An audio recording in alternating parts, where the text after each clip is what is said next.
다윗이 군대 지휘관들과 더불어 아삽과 헤만과 여두둔의 자손 중에서 구별하여 섬기게 하되 수금과 비파와 재금을 잡아 신령한 노래를 하게 하였으니 그 직무대로 일하는 자의 수요는 이러하니라.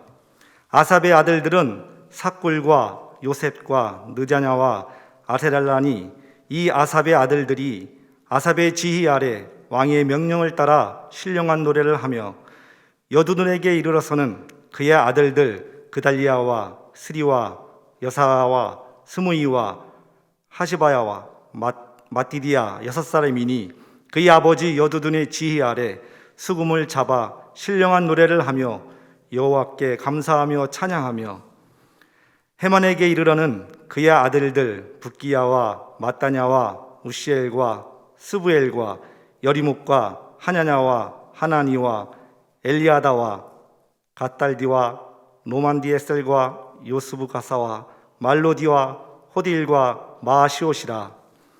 이는 다 헤만의 아들들이니 나팔을 부는 자들이며 헤만은 하나님의 말씀을 가진 왕의 선견자라. 하나님이 헤만에게 14아들과 3딸을 주셨더라.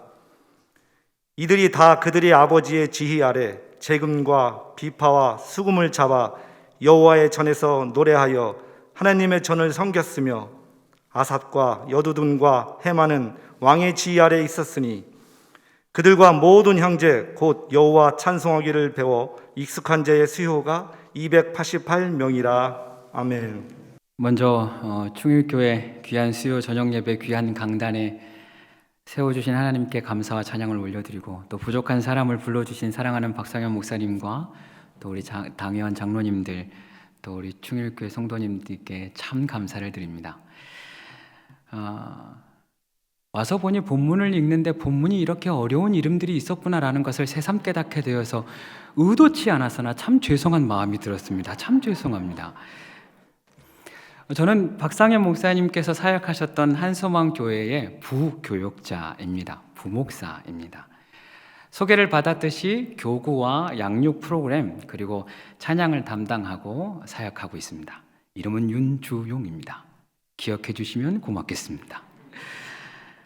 두어 달 전인 듯 합니다. 우리 박상현 목사님께서 전화를 하셔서 우리 교회에 이런 행사를 했으니 너가 꼭 왔으면 좋겠다라고 해서 한참을 고민했습니다. 도대체 왜 나를 부르시나? 세미나도 아니고 예배이고 설교인데 세미나를 해달라고 하니까 너무 어려웠어요. 그래서 결국은 설교의 준비를 해왔습니다. 그 안에 세미나의 요소들을 조금 담아 보았습니다. 너무도 큰 자리이기 때문에 궁금했습니다. 왜 부르셨을까? 왜 나일까? 너무 귀한 목사님들이 다녀가셨는데 저 같은 부목사가 오기에는 좀 어려운 자리였었던 것 같아요. 지금 한 20분 정도가 수긍하고 있는데 회개하셨으면 좋겠습니다. 여하튼 그랬어요. 몇 가지 이유가 제 생각이 났습니다. 첫 번째, 싼 맛에 불렀다. 그래서 근데 이건 아닌 것 같더라고요. 왜냐하면 우리 박상현 목사님이 사역에 있어서 물질을 아끼시는 분은 아니에요. 두 번째, 주변에 사람이 없다. 이것도 아닌 것 같아요. 우리 목사님이 관계에 있어서 매우 중요하게 생각하시는 분이라 그 관계 주변에 사람들이 참 많습니다. 이렇게까지 생각해 보니 세 번째 생각이 드는 거예요. 강사가 그만큼 탁월하다. 딱이다. 비웃음은 건강에 좋지 않습니다. 아니, 모름지기 강사님이란 외모가 너무 잘생겨도 집중이 안 됩니다. 그리고 너무 얼굴이 좀 그래도 쳐다보기가 좀 민망해요. 그래서 어느 정도 기준이 맞아야 되는데 제가 좀 괜찮습니다. 그리고 키도 180 이하, 150 이상 되지 않습니까, 제가? 그래서 참 좋습니다. 찬양도 담당해야 하고 설교도 어느 정도 해봐야 하고 하다 보니 제가 생각났나 싶었습니다. 딱이다, 탁월하다, 나밖에 없다 싶어서 저를 이 자리에 세워주신 줄로 믿습니다. 그렇게 말하고 싶었으나 아무리 생각해도 아닌 것 같은 거예요. 너무 부담스러운 겁니다. 기도하는 마음에 또 기도하는 가운데 하나님께서 저에게 그런 마음 주시는 것 같았어요. 우리 충일교회 귀하고 복된 교회다. 가서 더 배우고 와라. 우리 충일교회 은혜가 가득하다. 가서 너가 은혜 받고 와라. 우리 충일교회 하나님이 참 사랑하는 교회이니 가서 너 자신을 다듬고 준비하는 기회가 되어라 라고 하나님께서 저에게 말씀하시는 것 같았어요. 그래서 기도하는 마음으로 이 자리에 섰습니다. 그리고 다시 한번 인사드리고 싶습니다. 목사님, 그리고 장로님들, 성도님들 만나 뵙게 돼서 참 영광입니다. 반갑습니다. 감사합니다. 오늘 드려지는 그리고 나누어지는 말씀이 저와 여러분이 함께 은혜를 누리고 또 깨달아지는 귀한 시간 되어지기를 소망합니다. 사랑하는 여러분, 이처럼 누군가를 택하여 세울 때, 누군가를 불렀을 때에는 목적이라는 게 있어요. 하나님도 마찬가지입니다. 아브라함을 택하여 부르셨을 때에는 이스라엘 큰 민족을 이루고자 하는 목적이 있으셨고, 모세를 택하여 부르셨을 때에는 이스라엘을 출애굽하겠다라고 하는 목적이 있으셨던 거예요. 이렇듯 하나님이 누군가를 택하여 세우실 때는 분명한 목적, 뜻이 있다라는 것입니다. 하나님이 이 땅 가운데 충일교회를 세우신 목적이 있고요, 또 충일교회 가운데 찬양대, 찬양단을 세우신 목적이 있고, 그리고 여러분 한 사람 한 사람을 그 찬양단, 찬양팀, 찬양대에 불러주신 목적, 이유, 뜻이 있다라고 하는 것입니다. 그래서 오늘은 주어진 본문의 말씀을 가지고 하나님이 우리를 부르신 목적이 무엇인가, 그리고 우리는 어떻게 하면 그에 합당한 찬양을 드릴 수 있는가라고 하는 주제로 여호와의 전에서 노래하는 사람들, 여호와의 전에서 노래하는 사람들이라는 제목으로 하나님의 말씀을 나누고자 합니다. 오늘 함께 읽은 본문은 다윗이 솔로몬이 건축할 그 성전을 미리 바라보면서 그 성전에 필요한 요소에 사람들을 세우는 장면입니다. 다윗이 레위 지파 중에서 우리가 보았듯이 아삽, 헤만, 여두둔 이 세 가문을 선별하고 그 자손들을 또 24반열로 나눕니다. 그리고 성전에서 각기 찬양하게 만들어요. 그 시작이 이러합니다. 1절의 말씀을 제가 한 번 더 읽겠습니다. 다윗이 군대 지휘관과 더불어 아삽과 헤만과 여두둔의 자손 중에서 구별하여 섬기게 하되 수금과 비파와 제금을 잡아 신령한 노래를 하게 하였으니 그 직무대로 일하는 자의 수요가 이러하니라 라고 시작이 됩니다. 우리는 이 말씀을 통하여서 하나님이 찬양하는 사람들을 구별되어 세웠다라는 것을 보게 돼요. 아삽과 헤만과 여두둔의 자손 중에서 구별하여 이 단어에 집중할 필요가 있습니다. 여기 구별하다라는 말은 따로 떼어 분리했다라는 것은 아니에요. 그 역할에 맞는 일을 구별하여 맡기셨다라는 의미입니다. 하나님이 교회 안에서 사람을 세우실 때에 각자의 맡은 달란트와 은사대로 구별하여 세우시거든요. 어떤 사람은 손의 역할을 하고 어떤 사람은 발의 역할을 합니다. 어떤 사람은 심장의 역할을 하고 어떤 사람은 몸의 역할을 해요. 각기 역할에 따라 맡겨진 것을 구분하여 맡기신다라는 것입니다. 그러나 이것이 분리가 됩니까? 그렇지 않지요. 오히려 각자의 역할에 따라 유기적으로 연합하여서 한 몸을 이루게 되는 것입니다. 손이 있어 고맙고 발이 있어 고맙고 귀가 있어 고마운 거죠. 마찬가지로 우리도 이 찬양의 은사가 있는 분들을 찬양으로, 또 섬김의 은사가 있는 분들은 봉사로, 가르침의 은사가 있는 사람들은 교사로 구별하여 맡겨 세우신다라고 하는 것입니다. 그리고 그 구별된 사람은 각기 자기의 마음대로 흩어져서 사역하는 것이 아니라 유기적으로 연합하여 한 몸 된 공동체, 충일교회를 이루게 되는 것입니다. 할렐루야. 무엇을 위해 구별하셨을까요? 그 목적이 무엇일까요? 바로 이어서 등장을 합니다. 그 1절 그 중반부, 구별하여 섬기게 하되, 섬기게 하기 위하여서 구별하셨다는 것입니다. 여러분, 이것이 매우 중요합니다. 교사도, 안내도, 찬양대도 섬기기 위하여 하나님이 택하셨습니다. 하나님을 섬기고 하나님의 전을 섬기라고, 예수님 섬기고 충일교회 섬기라고 우리 하나님이 구별하여 세우신 것입니다. 특별히 오늘 이 자리에는 찬양대, 찬양단이 있잖아요. 찬양을 통하여서 하나님을 섬기는 사람들, 찬양을 통하여서 교회를 섬기는 사람들이 우리라는 거예요. 섬기기 위하여 구별되었다. 기억하시기 바랍니다. 그런데 여기 섬기다라고 하는 말이 참 재미있어요. 여기 섬기다의 원어는 아바드인데 이 뜻이 일하다, 섬기다라는 뜻이 있는가 반면 경배하다라는 뜻도 있어요. 그래서 이 말씀을 영어 성경으로 번역할 때는 때로는 serve라고 번역하기도 하고 때로는 worship이라고 번역하기도 합니다. 왠지 여기 충일교회 왔더니 영어가 잘 되는 것 같아요. worship 괜찮죠? 이렇게 구분하여서 번역을 해놓았단 말이죠. 무슨 말입니까? 경배의 가장 기본적인 자세가 섬김이라는 거예요. 이 섬김, 가장 낮은 곳에서 섬김을 통하여서 하나님 앞에 온전한 경배를 드릴 수 있다는 것입니다. 경배가 무엇일까요?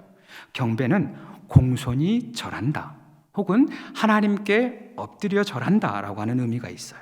즉 참된 경배는 나 자신이 꿇어 엎드릴 때 일어나는 것입니다. 생각해보면 당연한 이치예요.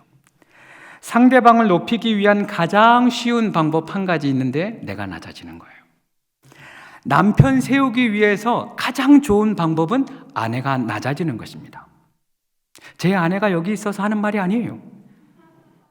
할렐루야! 진짜 그래요. 반대로 아내를 세우기 위한 가장 좋은 방법도 남편이 낮아지는 것이요. 또 내 아이를, 내 자녀들을 세우기 위한 가장 좋은 방법도 부모인 우리가 낮아지는 데 있습니다. 그런데 우리는 나는 가만히 있고 당신이 높아지십시오. 나는 가만히 있고 당신이 더 올라가십시오 라고 이야기를 해요. 월급 더 받아오세요. 진급하세요. 그러면 내가 당신을 인정할게요. 그러는 거예요. 성적 더 받아와라. 더 좋은 회사 가라. 그러면 내가 너를 높여줄게 라고 하는 거예요. 잘못된 것이죠. 나는 가만히 있고 상대방을 높이려 하기 때문에 갈등이 일어나는 것입니다. 나는 가만히 있고 상대방을 자꾸 올라가라 하기 때문에 문제가 있는 거예요. 하나님을 향한 경배도 마찬가지입니다. 내가 높아져 있으면 하나님이 찬양받을 수가 없어요. 내가 가만히 서 있으면 하나님께 경배 드릴 수가 없는 거예요. 내가 왕 되려고 그 자리에 여전히 있으면 하나님이 왕 되실 수가 없는 것이죠. 시내산에서 불타는 떨기나무에서 하나님 만났던 모세는 그 신을 벗고 하나님 앞에 납작 엎드립니다. 이것이 경배입니다. 하나님의 아들 예수님을 만났던 베드로, 자신이 만났던 분이 하나님의 아들이심을 믿어진 그 순간, 경험하는 그 순간 베드로는 예수님의 발 앞에 납작 엎드려 주님 나를 떠나소서 나는 죄인입니다 라고 고백합니다. 이것이 경배인 것입니다. 기억하십시오. 우리의 경배는 엎드리는 것에서부터 시작이 됩니다. 우리의 섬김은 낮아지는 것에서부터 시작이 됩니다. 이렇게 엎드려 하나님을 높이라고 부름받은 사람들이 우리라는 거예요. 이렇게 낮아져서 교회를 잘 섬겨라 라고 구별되어 세움받은 사람들이 저와 여러분이라는 것입니다. 사랑하는 여러분, 겸손히 교회를 섬기는 여러분 되시기를 축복합니다. 더욱 낮아져서 하나님만 높이 드러나는 여러분 되시기를 축복합니다. 더욱 엎드려져서 더욱 하나님 앞에 꿇어 엎드려 온전히 하나님만 경배하고 찬양하는 저와 여러분 되어지기를 소망합니다. 이렇듯 우리는 하나님을 섬기기 위하여서, 하나님을 경배하기 위하여서 구별되어 세움받은 사람들이라는 것입니다. 한 걸음 더 나아가서 그렇게 구별되어 세운 사람들에게 성경은 신령한 노래를 하게 하였다라고 기록하고 있습니다. 다시 한번 1절의 말씀을 띄워주시면 좋겠습니다. 중반부부터 제가 읽겠습니다. 수금과 비파와 재금을 잡아 신령한 노래를 하게 하였으니 라고 되어져 있습니다. 하나님이 우리를 구별되게 세우셨는데 목적이 신령한 노래를 부르게 하기 위함이랍니다. 신령한 노래는 무엇을 의미할까요? 신령한 노래는 하나님을 향한 거룩한 찬양을 의미해요. 구원받은 은혜, 하나님이 내게 주신 은혜, 하나님의 성품, 하나님의 역사를 드러내는 모든 찬양이 신령한 노래라고 할 수 있습니다. 그런데 그 원어를 가만히 살펴보면 조금 더 깊은 의미를 발견하게 되어져요. 여기 신령한 노래라고 하는 말은 한입배임이라고 하는 단어가 쓰여졌어요. 예언하다, 대변하다라는 의미예요. 그 원어가 또 나바인데 이 나바에서 선지자 나비가 되어집니다. 파생됩니다. 그런데 그 의미, 그 나바의 동사의 의미에서 이런 의미가 있습니다. 부글부글 끓어넘치다, 끓어오른다라고 하는 뜻이 있어요. 이게 무슨 말이냐면 예언자나 선지자들이 하나님의 영감을 받아서 더 이상 말할 수 없어, 말하기를 참기 참 어려운 상태. 이렇게까지 하기가 정말 말이 어렵습니다. 내 안에 충만하여져서, 하나님의 성령으로 충만하여져서 말하지 않고서는 못 견디는 상태를 말하는 거예요. 시인과 음악가들이 하나님께 영감을 받아서 하나님을 찬양하지 않을 수 없는 그 마음의 상태. 내 마음에 벅찬 은혜, 내 마음에 벅찬 감동, 하나님 만남으로 인하여서 눈물 없이 고백할 수 없는 그 찬미, 그 찬양을 의미하는 것입니다. 우리 모두 다 경험했잖아요. 예수님 만났던 그 마음 말하는 겁니다. 예수님 처음 만나서 눈물로 고백하였던 그 마음 말하는 것입니다. 그것이 신령한 찬양이다라는 거예요. 이 벅찬 감동의 찬양을 가장 쉽게 찾을 수 있는 곳이 육군훈련소입니다. 유튜브에 너무 자세히 잘 나와 있어요. 저도 논산훈련소 출신입니다. 수많은 사람들이, 그 청년들이 한 군데에 모두 모여서 예배하고 찬양하는데 모두 다 울어요. 아니, 슬픈 노래가 있어서가 아니라 실로암, 그 빠른 찬양, 다 박수 치면서 드럼 치면서 빠르게 찬양하고 힘차게 찬양하는데 다 울어요. 제가 그곳에 가기 전까지 그곳에 가서 그렇게 울게 될 줄 저도 생각 못했어요. 논산훈련소 교회에 들어가는 순간 벌써 마음이 벅차요. 눈에 눈물이 그렁그렁합니다. 찬양이 시작되는 그 순간부터 찬양을 못해요. 어두운 밤에, 캄캄한 밤에 군 생활이 그와 같거든요. 진짜 그 가사가 내 가사 같아요. 주님을 만났더니 정말 주님이 빛이에요. 정말 주님이 사랑이에요. 그래서 눈물을 흘릴 수밖에 없는 겁니다. 얼마나 큰 은혜를 받았는지 몰라요. 그렇게 드려지는 찬양이 신령한 노래라는 것입니다. 중심으로 드려지는 찬양, 온 마음과 뜻과 정성을 다하여 드려지는 찬양, 그 찬양을 하나님이 우리에게 맡기셨다라는 것입니다. 창세기 4장에 보면 가인과 아벨이 하나님 앞에 제사를 드려요. 우리가 잘 알듯이 하나님은 가인의 제사를 받지 않고 아벨의 제사를 취하십니다.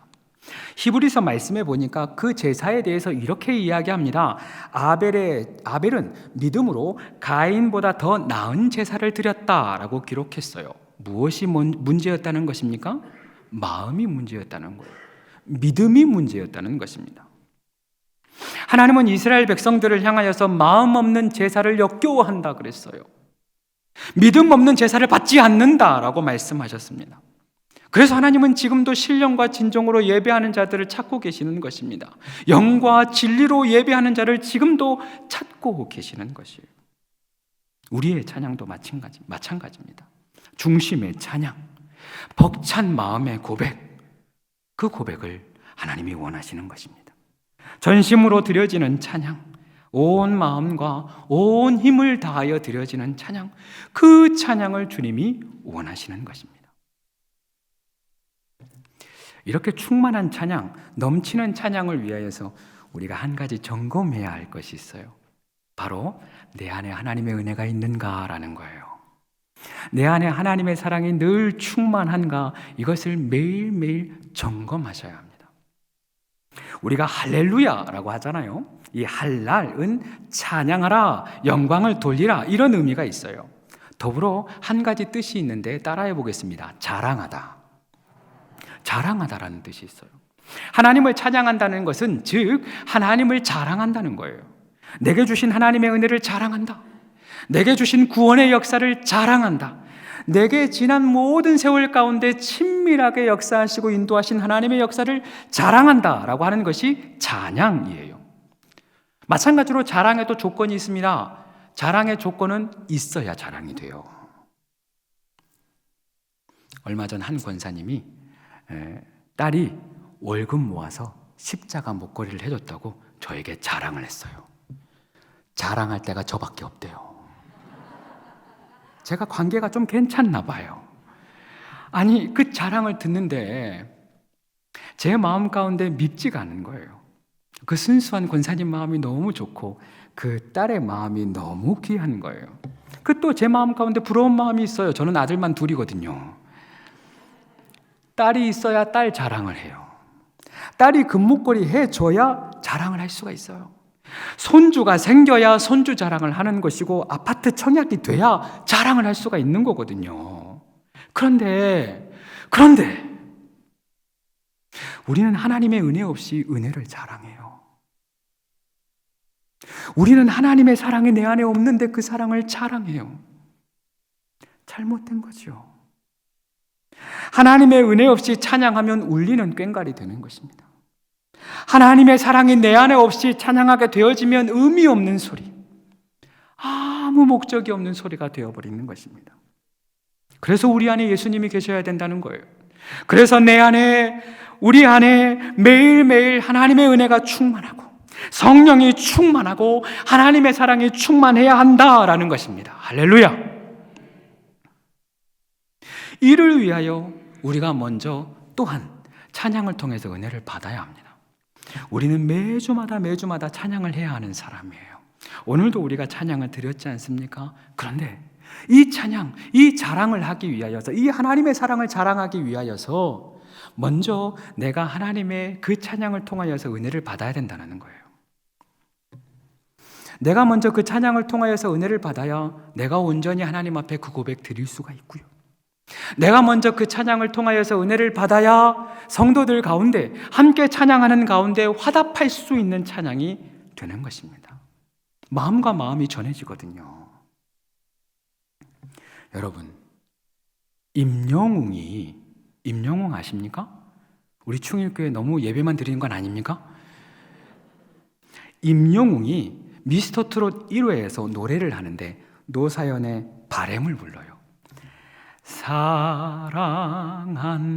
사랑한다, 정말 사랑한다는 그 말 해준다면 하는데 권사님들이 울어요. 집사님들이 울어요. 아니 왜 우냐고 물어보면 그 노래에 마음이 묻어진대. 그 마음이 나에게 전달된대요. 하나님이 그토록 너를 사랑한다 할 때는 눈물 한 방울 안 흘리더니 임영웅이 자기한테 사랑한다는 말도 아니잖아요. 그런데 그 마음이 전달되어서 눈물이 나는 거예요.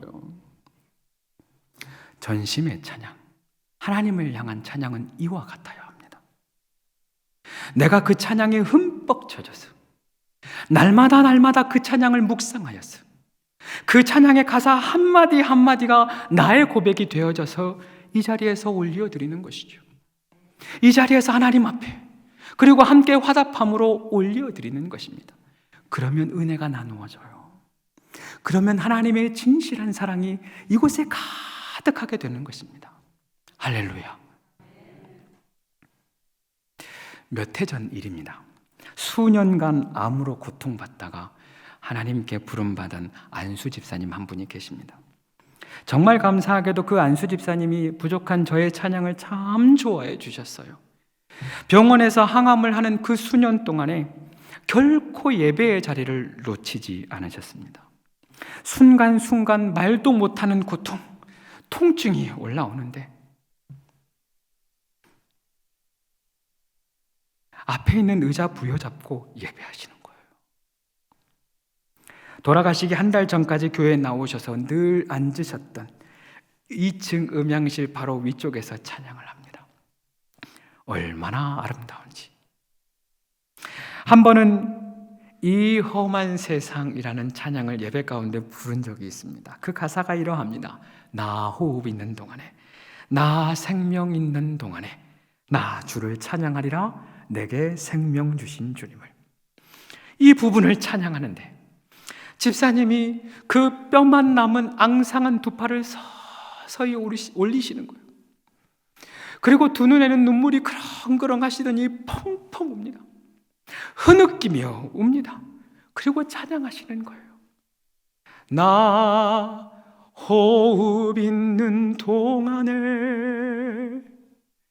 나 생명 있는 동안에, 나 주를 찬양하리라.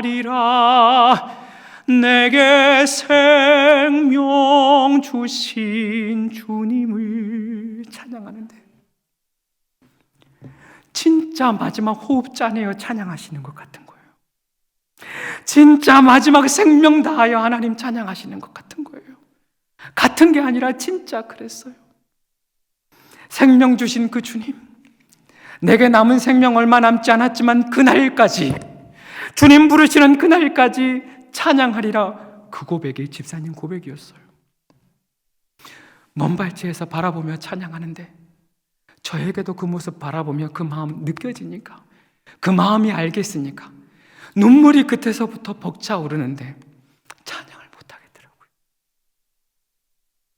그리고 제 안에 찬양 끝나고 털썩 주저앉아서 혼자서 회개했습니다. 나는 그 집사님처럼 간절한 찬양 드린 적 있는가? 나는 매주 매 시간 하나님 앞에 이곳에서 찬양하는데, 나는 그 집사님처럼 온 마음 다해 생명 다해 찬양한 적 있는가? 아무리 돌아보아도 흔치 않는 것 같은 거예요. 아무리 돌아보아도 몇 장면 생각이 안 나는 거예요. 얼마나 부끄럽든지, 하나님 앞에 얼마나 죄송하든지. 이렇듯 신령한 찬양, 우리가 드려지는 찬양은 그냥 목소리로 드려지는 찬양이 아니라 온 마음으로 드려지는 찬양이요, 정성으로 드려지는 찬양입니다. 내 안에 있는 하나님을 향한 열정으로, 내 안에 있는 하나님을 향한 사랑으로, 벅찬 감격으로 드려지는 찬양이라는 것입니다. 사랑하는 성도 여러분, 하나님의 벅찬 은혜가 여러분의 삶 가운데 가득하기를 축복합니다. 하나님의 벅찬 사랑이 여러분의 가정 가운데 충만하기를 축복합니다. 무엇보다 십자가 사랑, 십자가 은혜, 우리 주님의 사랑, 그 성령의 능력이 날마다 여러분의 삶 가운데 가득하기를, 날마다의 삶 가운데 여러분 안에 충만하기를 축복합니다. 자, 그렇다면 그렇게 구별되어 세워졌으니 벅찬 감격만으로, 벅찬 넘치는 은혜만으로 찬양하면 되는 것일까요? 또 그렇지는 않더라고요. 오늘 성경의 말씀을 보십시다. 7절의 말씀입니다. 그들과 모든 형제 곧 여호와 찬송하기를 배워 익숙한 자의 수요가 288명이라고 되어져 있습니다. 여기 배워 익숙하다라고 하는 말은 그냥 익숙해진 것이 아니라 강도 높은 훈련을 통하여서 이해하게 되었다, 혹은 통달하게 되었다라고 하는 의미입니다. 즉 이렇게 구별되어 세움 받은 사람 280여 명의 사람들이 처음부터 찬양을 잘했던 것이 아니라 이 직분을 받았으니 이제 준비하는 것입니다. 그저 취미 생활로 노래하듯이 배운 게 아닙니다. 악기 하나 배워볼까 하는 마음으로 악기를 하는 것이 아닙니다. 노래와 악기를 다루는데 익숙할 때까지, 목소리와 악기로 찬양하기에 통달할 때까지 훈련을 계속해서 해나가는 것입니다. 우리에게도 사실 이 훈련이 필요합니다. 여러분에게 소망을 잠시 드리고 싶습니다. 저는 원래 찬양을 참 못했던 사람입니다. 목사가 하는 말은 웬만하면 믿어줘 봐요. 저는 원래 찬양을 정말 못했던 사람이에요. 저희 고향은 전라남도 여수시 화정면 오로리 122-1번지 여수에서 배 타고 들어가는 작은 섬마을입니다. 다행히 그곳에 교회가 있었어요. 어렸을 때부터 신앙생활을 했습니다. 섬에서 나와서 중학교, 고등학교를 여수에서 다녔습니다. 청소년 시절 예수님을 찬양을 통해서 만났어요. 너는 내 아들이라, 너는 내 아들이라 찬양하는데 그 가사가 내 것 같은 거예요. 하나님이 그 찬양을 통해서 나를 만지시는 경험을 제가 했어요. 그래서 그때서부터 인격적으로 예수님을 만나서 하나님을 쫓기로 작정을 합니다. 기독교 동아리 모임이 있었습니다. 청소년 시절이에요. 함께 동아리 활동했던 그 귀한 친구들이 있었습니다. 동아리 모임 때 함께 찬양을 하는데 모임을 마치고 제 친구 한 명이 조용히 저를 찾아서 옵니다. 그리고 이야기해요. 주용이는 저의 이름입니다, 여러분. 주용아, 너는 찬양을 작게 하든지 속으로 해라. 그러는 거예요. 정말 듣기 싫었나 봐요. 그래서 제가 자각했어요. 내가 찬양을 못하는구나 라는 것을 제가 그때 자각하게 되었습니다. 그러면 포기가 되어야 되잖아요. 그런데 포기가 안 되는 거예요. 왜냐? 찬양이 너무 좋으니까. 하나님이 찬양을 통해서 만나주셨으니까 이 찬양을 포기를 못 하겠는 거예요. 그래서 날마다 학교를 20분, 30분 걸어가면서 작정 기도를 시작합니다. 3가지 기도해요. 첫 번째, 하나님 제가 찬양 잘하게 해주세요. 두 번째, 하나님 제가 찬양하는 사역을 하게 해주세요. 세 번째, 하나님 제가 평생 찬양하게 해주세요. 그 3가지 기도를 드리게 되어집니다. 하루 이틀 만에 잘 안 되더라고요. 제가 고등학교 1학년 때 이 기도를 드렸어요. 무려 6개월 동안 기도합니다. 그리고 6개월 이후에 제가 중창단에 들어가게 되어져요. 그리고 그 중창단에서 찬양을 배우게 되어지고 점점 더 제 목소리가 바뀌어지는 것을 경험하게 되어집니다. 그리고 하나님께서 정말 감사하게도 찬양이 있는 자리, 찬양을 인도하는 자리에 한 자리 한 자리 세워주셨습니다. 저는 대전신학대학원 출신입니다. 대학원 3학년 때 일입니다. 사경회 때 일이에요. 그때 제가 찬양인도 하고 있었습니다. 사경회 때 그때 당시에 강사님이 한소망교회 류형문 목사님이셨어요. 제가 찬양하고 사경회를 마치고 내려오는데 류형문 목사님이 잠시 저를 보재요. 그래서 갔지요. 그랬더니 한소망교회 한번 와보라는 거예요. 여러분, 제가 이래봬도 이력서 안 쓰고 한소망교회 갔다는 거 아닙니까? 할렐루야. 뭘 보고 저를 불렀는지 모르겠어요.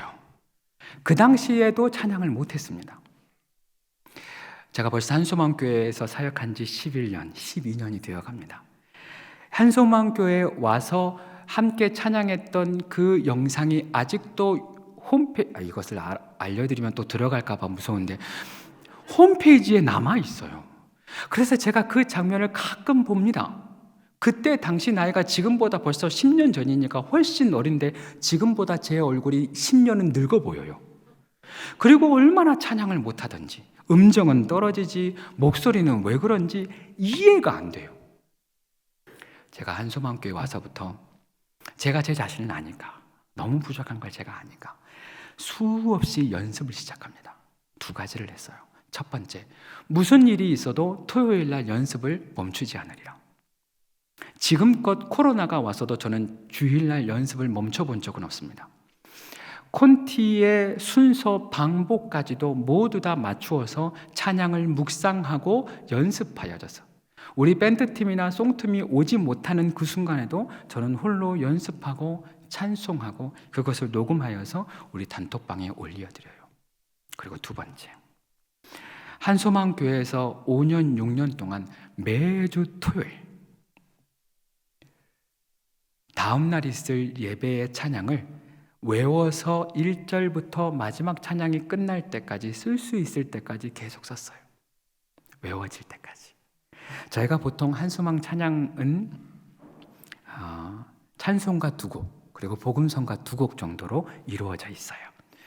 오랫동안 찬양하신 신앙생활 하셨던 분들을 위해서 찬송가가 같이 들어와 있고, 또 요 근래에 오시는 젊으신 분들이 있기 때문에, 또 시작하는 신앙생활 하시는 분들이 있기 때문에 새로운 찬양 2곡 정도를 같이 부르게 되어집니다. 이 4곡 정도의 찬양을 특별히 찬송가 같은 경우에는 1절이 2절 같고 2절이 3절 같고 3절이 4절 같고 그러잖아요. 저만 그렇습니까? 분명히 가사를 보고 있는데 제가 틀리는 놀라운 기적과 같은 역사를 제가 얼마나 많이 경험했는지 몰라요. 앞에서 인도하는 사람이 하나님이 세우신 사람인데 가사 하나 어그러지니까 예배가 전체가 어그러지는 거예요.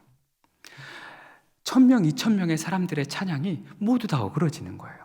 그래서 매주 토요일 저녁이 되면 사역을 마치고 집에 와서 깜지를 쓰듯이 외워질 때까지 계속 썼어요. 이 이야기를 했더니 제 큰아들이 아버지는 그랬을 것 같다고, 똑똑하지 않은 것 같다고 그랬어요. 정확합니다. 1절 시작하고 다음 곡 넘어가고 그 다음 곡 반복할 때까지, 그것이 안 보고 써질 때까지 계속 암송했어요. 그 찬양이 내 것이 되기 위하여서. 이렇게 하다 보니까 조금씩 찬양이 좋아지더라고요. 제 실력이 조금씩 어제보다는 나아지더라고요. 물론 지금도 제 찬양이 좋다 혹은 잘한다라고 저는 생각하지는 않습니다.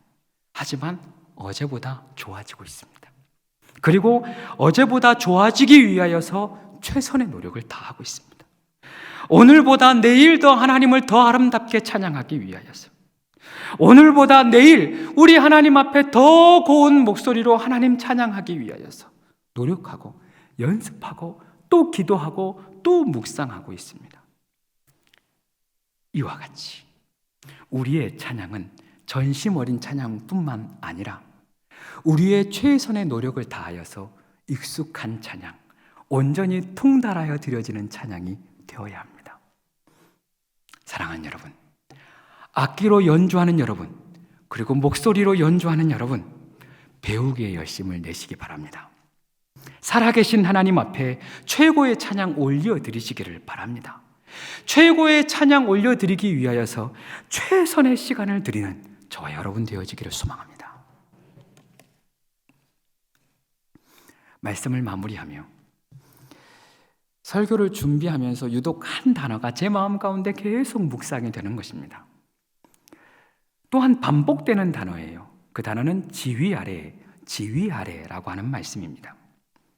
2절 후반부 아삽의 지위 아래 왕의 명령을 따라라고 되어져 있습니다. 그리고 3절 중반부 그의 아버지 여두둔의 지위에 따라 지위 아래라고 되어져 있습니다. 6절 후반부도 마찬가지입니다. 아삽과 여두둔과 헤만은 왕의 지위 아래에 있었으니 라고 되어져 있습니다.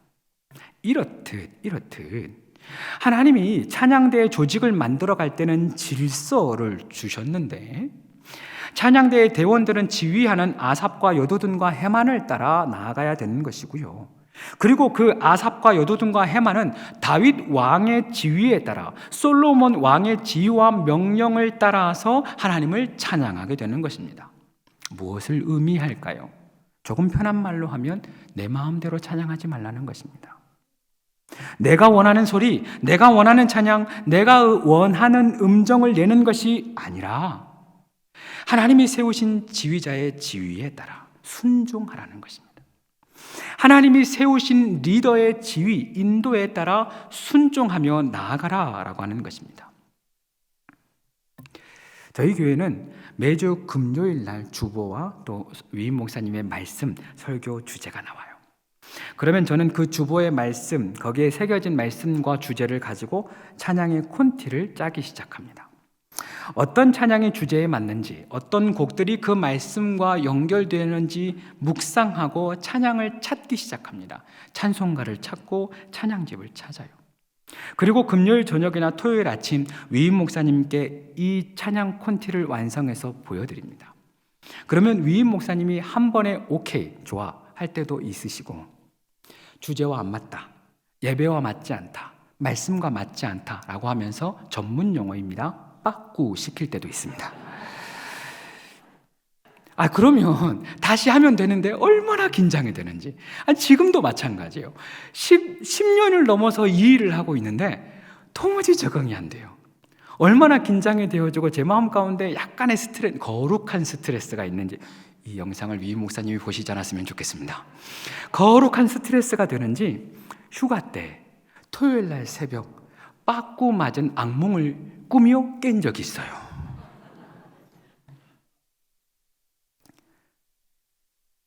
이것을 매주마다 합니다.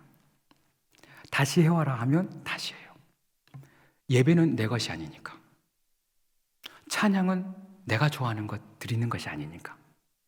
가정에서, 여러분의 직장에서, 삶의 자리에서는 얼마든지 여러분이 원하시는 찬양해도 괜찮습니다. 그러나 하나님 앞에 구별되어 드려지는 예배 가운데는 아닌 거예요.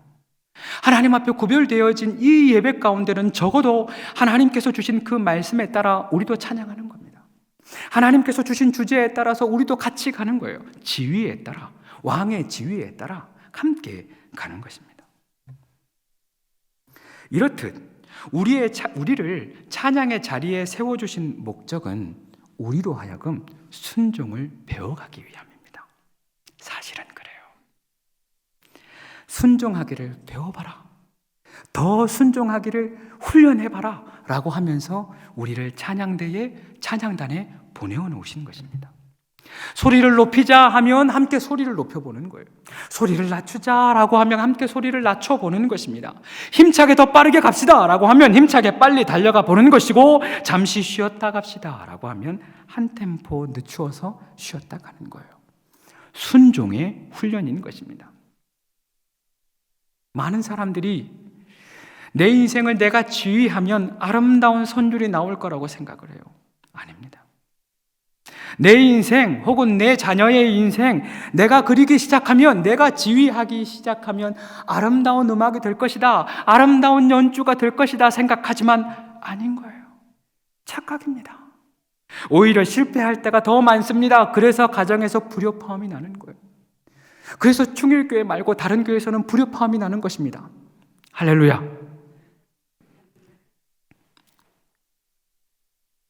여기저기서 내가 지휘하기 시작하면, 아니 내 마음대로 하기 시작하면, 내가 지휘자라고, 내가 인생의 주권자라고 그렇게 주장하며 살아가면 어느 날 갑자기 우리의 삶에서 큰 소리 나기 시작하는 것입니다. 어느 날 갑자기 사고로 인해서 주춤하게 되어지는 것입니다. 이제는 정말 쉬고 싶은데 쉴 수조차 없는 상황이 우리의 인생 가운데 있더라라고 하는 것입니다. 여러분 기억해야 합니다. 우리 인생에 있어서 최고의 지휘자는 하나님이십니다. 내 인생의 찬양을 가장 아름답게 만드실 수 있는 분은 오직 하나님이십니다. 하나님이 우리 인생에 때로는 달려가자라고 하십니다. 그러면 달려가면 되는 거예요. 하나님이 코로나 주시면서 쉬었다 가자라고 하시니까 그러면 쉬어가는 거예요. 하나님께서 우리 담임 목사님에게 그래도 꿈틀대자라고 하셔서 사명을 주셨으니까 우리도 함께 꿈틀대어 보는 것입니다. 하나님이 때로는 우리의 인생을 높은 음자리 가운데 두기도 하시고, 때로는 낮은 음자리 가운데 두시기도 하십니다. 그러나 걱정하지 마십시오. 하나님은 이런 모든 인생의 크고 작은 일들을 통하여서 합력하여 선을 이루십니다. 이런 크고 작은 일들을 통하여서 합력하여 형통케 하시는 것입니다. 그리하여 우리 인생의 아름다운 찬양의 멜로디, 우리 인생이 아름다운 선율이 되는 것이죠. 사랑하는 여러분, 하나님이 섬기라고 선택하여 구별하여 세우셨으니 더욱 낮아져 하나님만 높이는 저와 여러분 되기를 소망합니다. 신령한 찬양, 온전한 찬양, 충만한 찬양하라 우리를 부르셨으니 더욱 고운 소리로 마음 다해 정성 다해 최선을 다해 찬양하는 저와 여러분 되어지기를 소망합니다.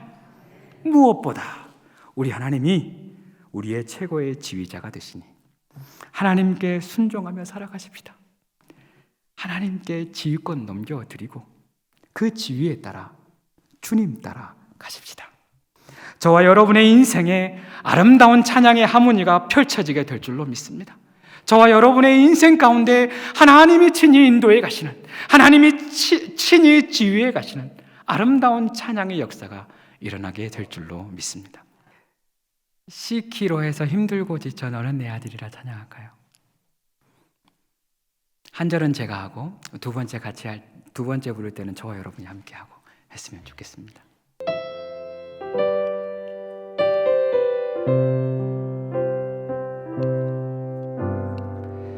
힘들고 지쳐 낭망하고 넘어져 일어날 일 전혀 없을 때에 조용히 다가와 손잡아 주시며 나에게 말씀하시네. 나에게 실망하며 내 자신 연약해 고통 속에 눈물 흘릴 때에 못자국 난 그 손길 눈물 닦아주시며 나에게 말씀하시네.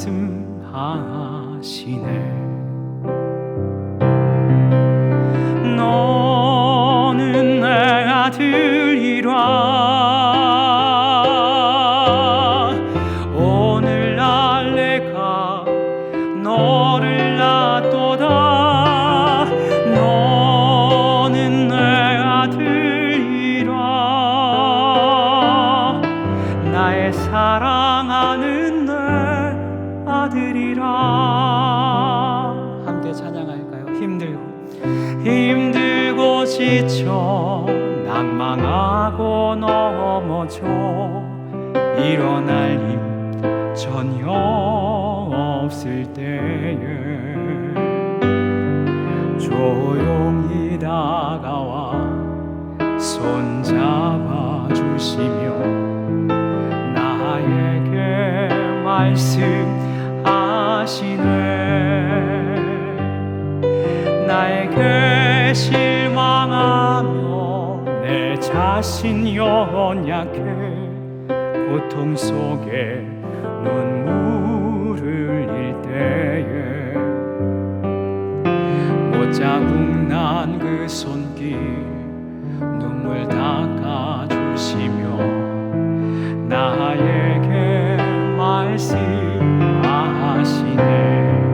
찬양합니다. 너는 내 아들이라. 오늘날 내가 너를 낳도다. 너는 내 아들이라. 나의 사랑하는 내 아들이라. 너는 내 아들이라.